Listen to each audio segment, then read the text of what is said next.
할렐루야. 1월 19일 수요일 새벽 기도를 시작하도록 하겠습니다. 사도신경으로 우리의 신앙을 고백하시겠습니다. 나는 전능하신 아버지 하나님 천지의 창조주를 믿습니다. 나는 그의 유일하신 아들 우리 주 예수 그리스도를 믿습니다.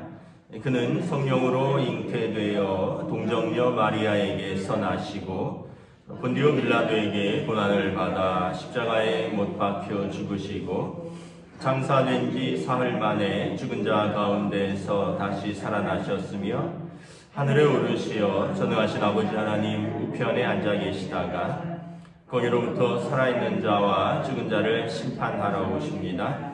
나는 성령을 믿으며 거룩한 공교회와 성도의 교제와 죄를 용서받는 것과 몸의 부활과 영생을 믿습니다.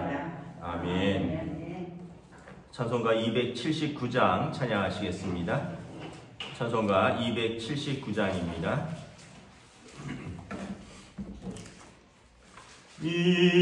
인내하신 구세주여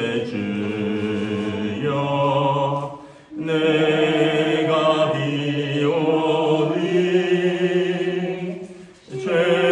죄인오라 하실 때에 날 부르소서.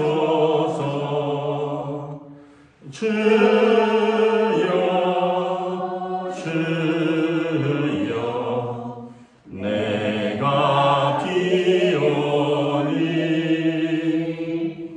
죄인오라 하실 때에 날 부르소서. 자비하신 보좌 앞에 끌어엎드려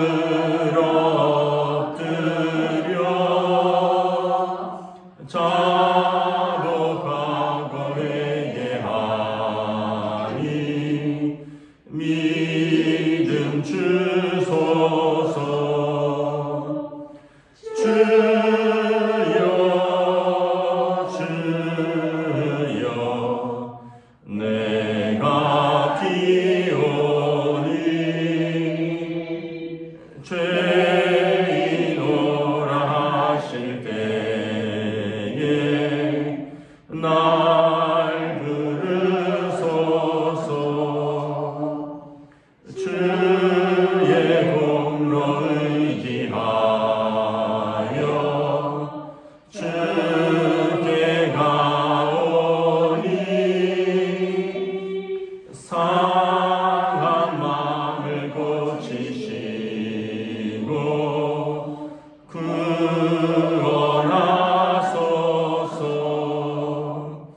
주여 주여 내가 비오니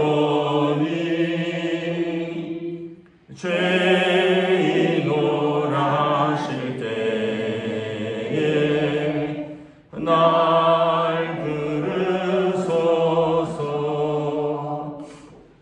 만복 근원 우리 주여 위로하소서.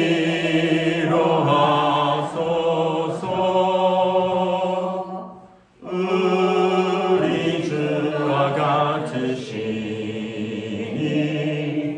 어디 있을까. 주여 주여 내가 비오니 죄인오라 하실 때에 날 부르소서.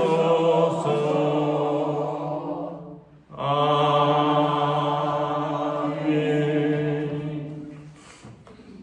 오늘 우리 주신 하나님 말씀은 신약성경 누가복음 5장 27절에서 39절 말씀입니다. 누가복음 2장 57절에서 39절까지 말씀입니다. 다 찾으신 줄 알고 저와 여러분들이 한 절씩 교도하도록 하겠습니다. 누가복음 5장 27절에서 39절입니다. 그 후에 예수께서 나가사 레위라 하는 세리가 세관에 앉아있는 것을 보시고 나를 따르라 하시니 그가 모든 것을 버리고 일어나 따르니라. 레위가 예수를 위하여 자기 집에서 큰 잔치를 하니 세리와 다른 사람이 많이 함께 앉아있는지라. 바리새인과 그들의 서기관들이 그 제자들을 비방하여 이르되 너희가 어찌하여 세리와 죄인과 함께 먹고 마시느냐. 예수께서 대답하여 이르시되 건강한 자에게는 의사가 쓸데없고 병든 자에게라야 쓸데있나니 내가 의인을 부르러 온 것이 아니요 죄인을 불러 회개시키러 왔노라. 그들이 예수께 말하되 요한의 제자는 자주 금식하며 기도하고 바리새인의 제자들도 또한 그리하되 당신의 제자들은 먹고 마시나이다. 예수께서 그들에게 이르시되 혼인집 손님들이 신랑과 함께 있을 때에 너희가 그 손님으로 금식하게 할 수 있느냐. 그러나 그날에 이르러 그들이 신랑을 빼앗기리니 그날에는 금식할 것이니라. 또 비유하여 이르시되 새 옷에서 헌 조각을 찢어 낡은 옷에 붙이는 자가 없나니 만일 그렇게 하면 새 옷을 찢을 뿐이요 또 새 옷에서 찢은 조각이 낡은 것에 어울리지 아니하리라.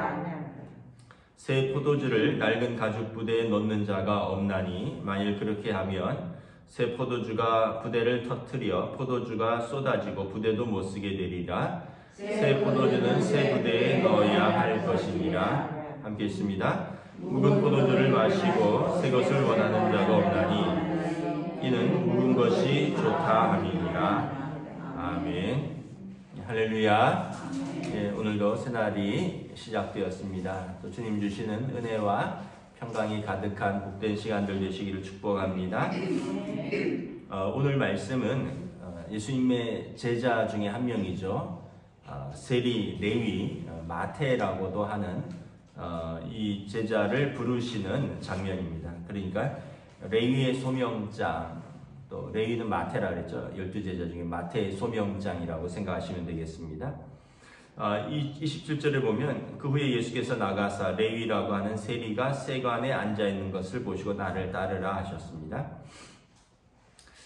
이 세리는 그 당시에 그 로마가 이제 팔레스타인 지역을 통치하고 있을 때 로마의 식민지로서 로마가 과도하게 세금을 징수할 때 앞장서서 그 세금을 거두어서 이제 국가에 바치는 세무공무원입니다. 오늘로 말하면 세무공무원인데 그 당시는 이제 로마의 식민지로서 로마에 부역하는 반역자 같은 거죠. 왜냐하면 동포들의 세금을 거둬서 자기네 나라를 강제 억압하고 있는 나라에 바치는 사람이니까 그 로마 자체도 식민지에 아주 가혹한 세금을 과도한 세금을 부과하지만 또한 이제 이 팔레스틴을 다스리는 헤로드 왕도 자신도 로마 황제에게 이두메 사람인데 그래서 자기도 많은 돈을 주고 이제 분봉왕 자리를 샀기 때문에 자기도 이제 왕의 자리에 어렵게 돈 쓰고 올랐는데 돈을 빼내야 되는 거죠. 그러니까 로마는 로마대로 가혹한 세금을 부과하고 헤로드 왕은 헤로드 왕대로 또 과도한 세금을 부과하고, 그래서 이 세무공무원들은 사실 거기에 앞장서다 보니까 거의 매국노 취급을 당하는 거죠. 여기에 더해서 자기들도 먹고 살아야 되니까 공무원들이 자기만의 봉급으로 먹고 살기가 빠듯하니까 어떻게 하나요? 이제 뒷돈을 받는 거죠. 쉽게 얘기하면은 빼줄 건 빼주고 자기한테 달라 한다든지 아니면 더 거두어서 자기가 먹는다든지. 그래서 어떻게 보면 이제 세리는 그 공식적인 도둑놈이다 이런 평가가 있었습니다. 파렴치하고 도둑과 같이 취급하고 매국노처럼 로마에 부역하는 사람들이죠. 나아가서 개인은 부자였습니다. 왜냐하면 괴인은 이제 세금을 걷어서 자기 몫은 또 떼고 내니까.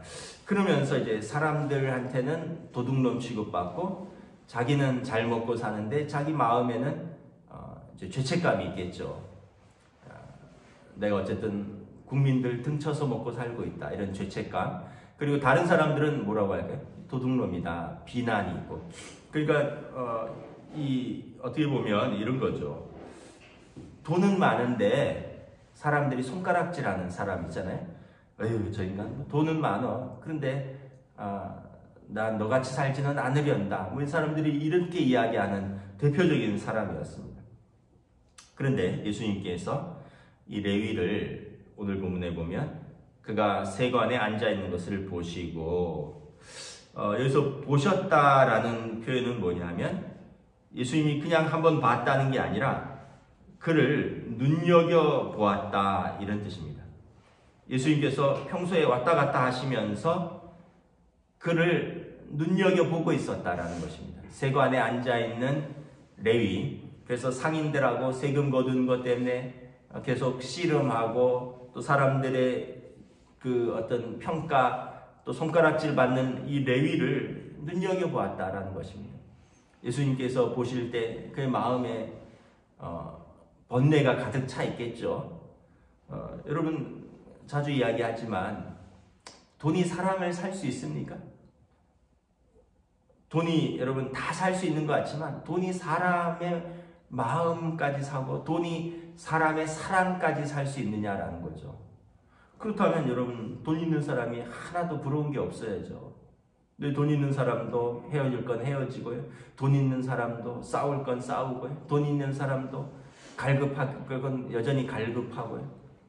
다 해결되지 않는다는 거예요. 레위가 그런 거죠. 레위가 사람들의 손가락질, 자기 마음의 죄책감, 뭐 더 나아가서는 어떻게 보면 모든 관계들이 다 끊어졌겠죠. 집안 사람들도 부끄럽다 하겠죠. 예를 들면 아버지 직업이 뭐냐? 세리입니다 하면 공식적인 도둑놈이니까 자녀들도 가족들도 이제 떳떳하지 못한 직업인 거죠. 뭐 지금이야 이제 세무공무원은 뭐 굉장히 고급 공무원이지만 그 당시에는 그랬다는 거예요. 예를 들면 이제 요즘으로 말하면 이런 거예요. 뭐 어디 강남에서 룸살롱에서 돈을 잘 벌고 있어요.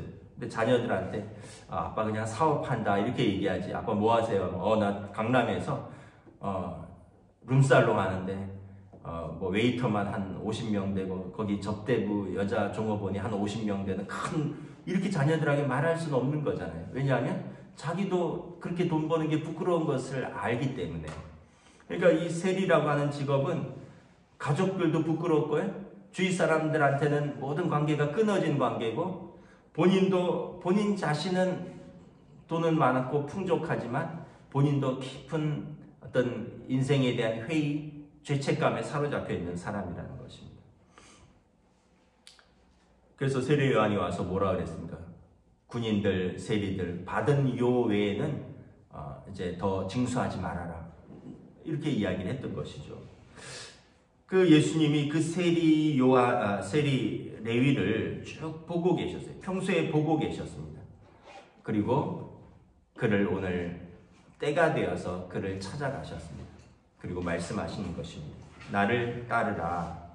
예수님이 평소에 그를 보셨다는 것은 그냥 지나가면서 저 사람이 있네 이게 아니라 그를 눈여겨보고 계셨고 그에 대한 긍휼과 사랑과 측은지심으로 보고 계셨다는 거죠. 마음속으로는 그의 마음의 깊은 갈등과 인생에 대한 회의와 또 나아가서는 그 깊은 외로움과 고독을 보고 계셨다는 거예요. 겉으로는 난 부럽지 않다. 난 누구보다도 돈이 많다. 난 누구보다도 나는 부족한 것이 없다 했지만 마음속에는 깊은 갈등과 회의가 있었다는 겁니다. 삭개오도 그런 사람이었잖아요. 그도 예수님께서 레위 마태를 찾아가셔서 너 나를 따라오지 않으려니? 라고 물으셨습니다. 그 얘기는 뭐냐 하면 이제 그 힘들고 외로운 그 인생, 이제 어떻게 보면 다른 사람들 속이고 다른 사람들 것 빼앗아서 너 자신을 채우는 그런 부정한 인생, 그래서 그것 때문에 너 힘들고 외로운 인생, 이제 그거 그만두고 나를 따르지 않으려니 예수님이 물으신 것입니다. 그리고 오늘 레위가 즉각적으로 반응합니다. 그가 모든 것을 버리고 일어나 따르니라. 그 직을 그만둔 것입니다. 그리고 일어나서 예수님을 따릅니다. 그리고 29절에 보면 예수님을 자기 집에 초청하고 자기 집에서 큰 잔치를 베풉니다. 아마 삭개오처럼 그랬을 것입니다. 자기가 빼앗은 것들을 돌려주고 또 팔아서 또 갚고, 아마 왜냐하면 예수님을 모셨다라고 예수님을 따랐다라는 것은 자기를 부인하고 자기 십자가를 지는 삶이잖아요. 이제는 그 부정한 삶을 이제는 포기하는 것이거든요. 그러니까 당연히 레위가 이제 사람들에게 자신이 했던 것들을 갚았을 것입니다. 그리고 예수님을 자기 집에 불러서 큰 잔치를 베풀었습니다. 그리고 많은 사람들이 함께 그 기쁨의 잔치에 동참하고 있었습니다. 아마 레위가 예수님을 만나고 자신에 대해서 새롭게 눈을 뜨게 되었을 것입니다. 사람들이 다 그런 마음들이 있잖아요. 학생이라면 어느 순간 내가 고등학교 1학년으로 다시 돌아간다면 내가 좀 차근차근 기초부터 다시 공부 좀 할 텐데 내가 어디서부터 망가졌지, 어디서부터 내가 이렇게 됐지. 또 부부들이라면 내가 신혼 때로 다시 돌아간다면 그럼 내가 정말 다시 한번 잘 시작해 볼 수 있을 텐데 언제 어디서부터 이렇게 부부관계가 망가졌지. 아이들을 키우는 부모라면 우리 아이들이 정말 어린다면 내가 다시 정말 잘 키워보고 다시 한번 사랑해 볼 텐데 이제는 어떻게 손 쓸 수 없는 그런 단계, 아이들은 다 컸고 어디서부터 이걸 다시 시작해야 되지, 이런 마음들이 있잖아요. 레위가 예수님을 만나고 자신에 대해서 새롭게 눈을 뜨게 되었습니다. 그리고 예수님을 만나고 자기 인생을 다시 새롭게 리셋하고 다시 시작하게 되었습니다. 예수님을 만나고 새롭게 인생의 눈을 새롭게 뜨게 된 것입니다. 이제 사람을 낚는, 이제 다른 사람의 돈을 긁어모으는 사람이 아니라 사람을 낚는, 베드로는 어부지만 사람을 낚는 세리가 된 것이죠. 근데 이제 이걸 보고 마음에 못마땅해 하는 사람들이 있었습니다. 30절에 바리새인들과 서기관들입니다. 항상 보면 바리새인들과 서기관들은 경건한 사람의 표상입니다. 그 당시에 율법을 누구보다 잘 알고 누구보다 더 잘 지키는데 자기들의 눈으로 보니까 예수님이 누구랑 어울려요? 세리와 죄인과 함께 먹고 마신다는 거예요. 세리는 그 당시 곧 죄인이라 그랬잖아요. 예수님에게 대해서 당신과 당신의 제자들은 어찌하여 세리인 죄인과 함께 먹고 마시느냐. 그러니까 그 어떤 분이 그렇게 목사님이 설교하시더라고요. 이렇게 율법적인 사람들은 오늘날에도 예수님이 오셔도 예수님한테 자기의 율법으로 예수님 그렇게 하면 안 됩니다. 신앙생활 그렇게 하는 거 아닙니다. 예수님한테 그렇게 할 사람들이라는 거죠. 우리가 생각할 때 아이고 저 바리새인과 서기관들, 그 나쁜 사람들 예수님에 대해서 이렇게 말하다니 우리가 이렇게 얘기하지만 정작 우리도 예수님이 오시면 자기 율법으로 자기 가치관으로 자기 신앙생활로 예수님한테 충고하고 조언하고 판단한다는 것입니다. 그러니까 여러분, 저와 여러분들이 항상 겸손해야 돼요.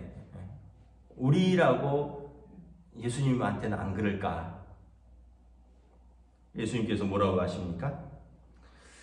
건강한 자에게는 의사가 쓸데없고 병든 자에게라야 쓸데있다. 여러분, 건강한 사람이 왜 의사를 찾습니까? 왜 여러분 병든 사람이 찾는 거죠? 제가 연말에 허리를 삐끗해서 부지런히 병원을 다녔어요. 최근에도 좀 다녔는데, 근데 사람이 참 간사한 게 조금 나으면 그 병원 가는 시간이 잘 안 나는 거예요. 아플 때는 그냥 아침 8시에 막내 학교 데려다 주고 바로 갑니다. 병원이 9시에 문 열었는데 이미 저는 8시 30분, 40분에 도착했어요. 왜냐하면 제일 급하니까. 근데 조금 살만하면 아침에 추운데 거기가 가기가 귀찮은 거예요. 낮에 가야지. 낮에 뭐 일이 있으면 내일 가야지. 그 얘기는 뭐예요? 살만하다는 거죠. 그 의사 선생님이 좀 나으셨나 보요. 오는 게 띄엄띄엄하네요. 아플 때는 매일 갔거든요. 제일 첫 시간에 가서. 그러니까 이 얘기예요. 건강한 사람이 의사를 찾는다는 거예요. 죄인이 예수님을 찾는다는 거예요. 안 아픈 사람이 의사를 왜 찾습니까? 여러분, 의인이라고 생각된 사람이 왜 예수님을 찾겠어요? 바리새인과 서기관들은 자신들이 의인이라고 생각하니까 예수님을 찾을 이유가 없는 거예요. 근데 삭개오나 레위, 마태라든가 사마리아 여인이라든가 창기라든가 현장에서 간음하다 잡힌 이런 사람들은 예수님이 필요한 거예요. 왜냐하면 죄인이니까 자기 죄를 용서해 주시는 영적인 의사이시죠. 자신을 치유하시는 하나님의 아들이 필요한 거예요. 그러니까 자신이 의인이라고 생각한 사람은 하나님도 필요 없어요. 하나님의 아들도 필요 없어요. 왜냐하면 자신이 의인이니까. 우리가 잘 생각해 봐야 됩니다.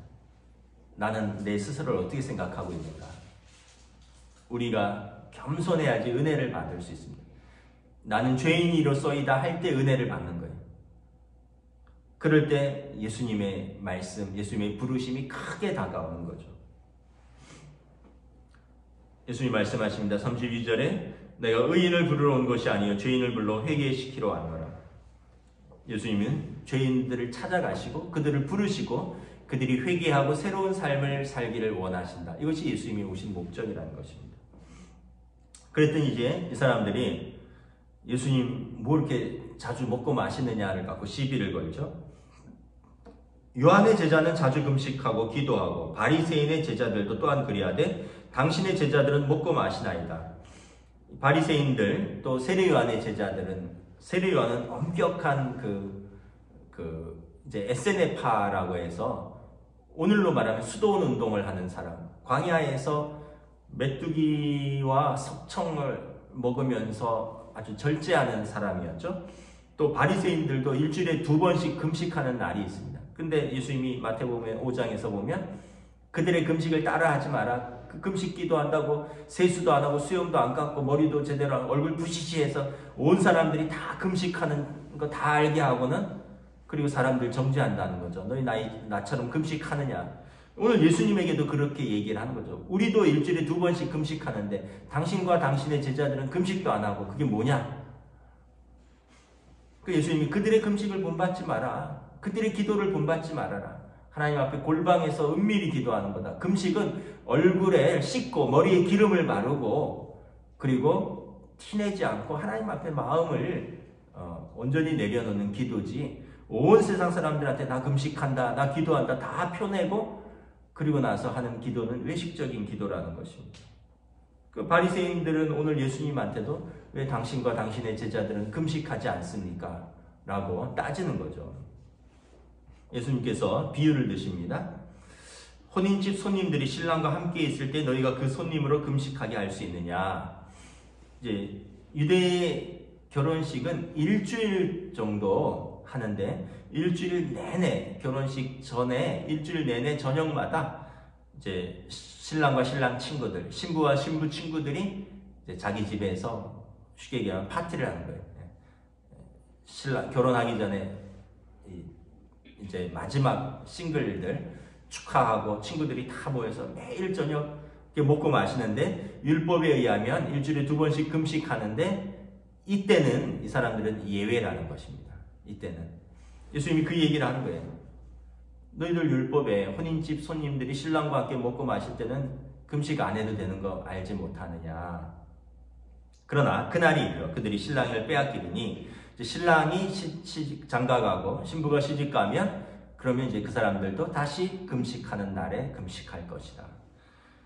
그러면서 지금 제자들은 3년 동안 예수님과 한시적으로 함께 있는 시간이에요. 사람들은 모르죠. 예수님 알고 계십니다. 십자가를 지시기까지 제자들과 함께 그들과 함께 먹고 마시고 가르치고 자고 그런데 그들이 지금은 신랑과 함께 있는 기쁜 시간이라는 거죠. 곧 신랑을 빼앗길 때가 된다. 그럼 너희가 그렇게 말하지 않아도 그들은 금식할 뿐만 아니라 십자가까지 지는 사람들이다. 이야기를 하는 것입니다. 또 비유를 말씀하십니다. 새 옷에서 헌 조각을 찢어 낡은 옷에 붙이는 자가 없나니 새 옷을 찢을 뿐만 아니라 새 옷에서 찢은 조각이 낡은 곳에 어울리지 않는다. 옷을 깁는데 요즘은 뭐 그렇게 하지 않지만 저희 어렸을 때는 뭐 다 옷 기워 입었잖아요. 저희 지금도 기억나네요. 이렇게 팔꿈치 이런데 무릎 이런데 하도 애들 넘어지고 팔꿈치 책상에서 앉으니까 여기 빵꾸 나고 여기 빵꾸 나고 무릎 빵꾸 나면 어머니가 둥그렇게 해서 뭐 이런 천조각 같은 거 팔꿈치에 대고 무릎에 대고 기워 입었죠. 근데 새 옷을 찢어서 낡은 옷에 깁는 분은 없죠. 어울리지도 않고 새 옷도 망가지고 이건 어울리지 않는다라는 것입니다. 그러니까 새 옷은 새 옷에 어울려야 되고 낡은 옷은 낡은 옷에 어울린다는 것입니다. 또 새 포도주를 낡은 가죽 부대에 넣는 자가 없다. 왜냐하면 포도주를 이렇게 숙성을 하는데 그 양이나 염소 가죽으로 만든 가죽 부대를 사용한다. 그러면 포도주가 안에서 이제 그 숙성하면서 팽창하죠. 가스가 차잖아요. 그 양이나 염소의 가죽은 이렇게 늘어나죠. 그러니까 새 가죽 부대는 이걸 견딜 수 있는 탄성이 있는 거예요. 근데 이제 이걸 오래 쓰면 낡은 가죽 부대는 이제 늘어날 대로 늘어나서 더 늘어나지 않는 거죠. 여기에 새 포도주를 부으면 낡은 가죽 부대는 이제 늘어나지 않으니까 이제 숙성되고 발효되면서 가스가 차면 낡은 가죽 부대는 터지는 거죠. 그러면 어떻게 됩니까? 부대도 망가지고 포도주도 마시지 못한다는 거죠. 그래서 능숙한 그 포도주를 담그는 사람들은 새 포도주는 항상 새 가죽 부대에 넣는다는 것입니다. 왜냐하면 계속 발효하는데 이걸 담을 수 있는 그릇이 되어야 되니까. 낡은 가죽 부대는 새 포도주를 넣을 수 없다는 것입니다. 다시 말하면 예수님의 그 낡은 가죽 부대는 율법입니다. 율법. 너희들의 율법으로 예수님의 복음을 담을 수 없다는 거예요. 복음으로 율법을 담는 거지 율법으로 복음을 담을 수 없는 거죠. 사도 바울이 그랬잖아요. 그거 율법으로 사는 사람이었잖아요. 그랬더니 어떻게 돼요? 다른 사람에게 가혹하고 본인도 굉장히 힘든 삶을 살았죠. 예수님 만나고 이제 율법을 담는 가죽 부대를 낡은 가죽 부대를 버리고 복음으로 새 포도주로 그가 새롭게 담기 시작했더니 그가 풍성한 은혜의 삶을 살게 되는 거잖아요. 그러면서 예수님께서 너희들은 옛날에 그 낡은 가죽 부대를 가지고 나를 담으려 하느냐? 율법으로 복음을 판단하려고 하느냐? 이 이야기를 하는 것입니다. 그러니까 바리새인과 서기관들은 형식은 굉장히 중요하게 여기는데 본질을 놓치는 거예요. 하나님 사랑하고 사람 사랑하는 그 형식은 굉장히 중요한데 왜냐하면 구제도 하고 금식도 하고 기도도 하니까 하나님 사랑, 사람 사랑에 대한 형식은 굉장히 잘 지키는 거잖아요. 그런데 본질, 진짜 하나님을 경외하는 것, 진짜 사람을 사랑하는 것은 하지 못한다는 거예요. 자기들의 형식에 갇혀 있다는 거죠. 우리도 신앙생활 하면서 여러분 형식이 본질을 못 담을 때가 있어요. 아까도 말씀드렸지만 예수님이 오셔도 우리가 예수님이 정죄하고 세례 요한이 와도 우리가 세례 요한을 판단할 것입니다. 그러므로 오늘 예수님의 말씀을 다시 한번 잘 생각하면서 형식과 본질이 잘 조화되는 경건의 형식도 있고요. 경건의 내용도 있고 그래서 오늘 우리가 다시 한번 예수님 앞에서 마음이 가난한 세리나 삭개오처럼 우리 언제나 마음이 가난해서 예수님의 복음을 담고 천국을 누릴 수 있는 저와 여러분 되시기를 주님의 이름으로 축복합니다. 아멘. 기도하겠습니다. 주님의 은혜를 감사합니다. 오늘도 또 주신 말씀 속에서 마음이 가난하여서 주님이 나를 언제 부르시나 주님이 부르시기만 하면 언제든지 마음을 열고 삶을 돌이키는 레위가 있는가 하면 사람들은 그러나 그를 죄인이라 하지만 그는 예수님이 부르시기만을 예수님만을 바라보고 있었던 마음이 가난한 죄인이었고 반대로 바리새인과 서기관들처럼 모든 것을 다 알고 모든 것을 지키고 그래서 사람들에게 의롭다 칭함을 받지만 그들은 예수님도 담지 못하고 예수님을 따르지도 못하고 예수님이 가르치신 복음도 담지 못하는 결국은 어떻게 보면 죄인보다도 주님을 영접할 수 없는 마음으로 더 죄인인 그들을 바라봅니다. 오늘 우리의 신앙생활을 다시 한번 생각합니다. 우리는 낡은 가죽 부대인가 새 가죽 부대인가? 우리는 삭개오나 레위처럼 마음이 가난한 자인가? 아니면 바리새인과 서기관들처럼 마음이 부요하여 나는 부족한 것이 없다, 나는 의롭다 하는 사람인가? 다시 한번 하나님 앞에서, 말씀 앞에서 우리가 진실되게 겸손하게 우리 자신을 또 말씀 앞에 세워가는 주의 백성들로 인도하여 주시옵소서. 감사를 드리오며 우리 주 예수 그리스도 이름으로 기도드리옵나이다. 아멘. 하늘에 계신 우리 아버지, 아버지의 이름을 거룩하게 하시며 아버지의 나라가 오게 하시며 아버지의 뜻이 하늘에서와 같이 땅에서도 이루어지게 하소서. 오늘 우리에게 일용할 양식을 주시고 우리가 우리에게 잘못한 사람을 용서하여 준 것 같이 우리 죄를 용서하여 주시고 우리를 시험에 빠지지 않게 하시고 악에서 구하소서. 나라와 권능과 영광이 영원히 아버지의 것입니다. 아멘.